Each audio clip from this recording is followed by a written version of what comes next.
tentang pengaruh pengetahuan, sikap, dan hubungan keluarga terhadap cara mencegah TB paru. Ada pula rumusan masalahnya, yakni bagaimana pengetahuan mempengaruhi untuk pencegahan TB paru, kemudian ada bagaimana sikap mempengaruhi untuk pencegahan TB paru, dan juga terakhir bagaimana hubungan keluarga berpengaruh terhadap cara orang yang mencegah TB paru. Lalu ada batasan masalahnya, yakni penelitiannya hanya mencakup 5 jurnal nasional saja. Kemudian ada tujuan penelitiannya, yaitu mencari perbedaan hasil penelitian sebelumnya mengenai pengaruh pengetahuan, sikap, dan hubungan keluarga terhadap cara menghindari TB paru, serta menemukan kekurangan penelitian yang kurang memperhatikan peran hubungan keluarga. Ada pula manfaat penelitiannya, yakni yang pertama memberikan pemahaman yang lebih lengkap tentang faktor-faktor yang mempengaruhi upaya mencegah TB paru. Kemudian menjadi acuan bagi para nakes dalam memperkuat peran keluarga dalam mencegah TB paru. Yang terakhir memberikan arah bagi penelitian yang lebih lanjut untuk mengembangkan penelitian yang mengutamakan peran hubungan keluarga.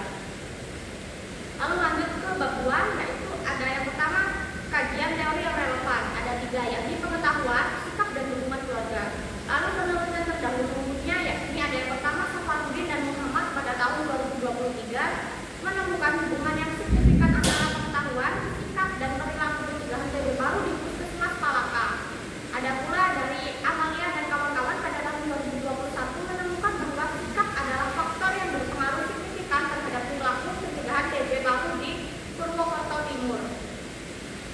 Kemudian ada Kristinawati dan Rahmawati pada tahun 2020 menunjukkan bahwa dukungan keluarga penting dalam upaya mencegah resistensi obat TB.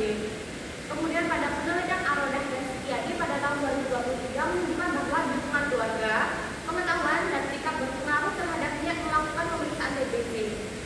Tapi pada jurnal yang satu ini hanya menjelaskan niat melakukan pemeriksaan TBC, bukan cara pencegahannya. Lalu yang terakhir ada dari Alfarinzi dan kawan-kawan pada tahun 2021 yang menyimpulkan bahwa peningkatan TB paru peningkatan pengetahuan keluarga dapat meningkatkan sikap dalam pencegahan TB paru.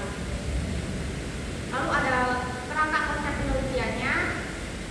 Kemudian ada bab 3 metode penelitiannya.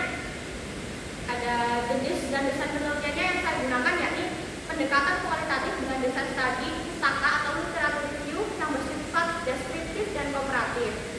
Lalu ada lokasi dan waktu penelitiannya. Lokasinya saya lakukan secara daring atau online, dan waktunya yaitu pada bulan Oktober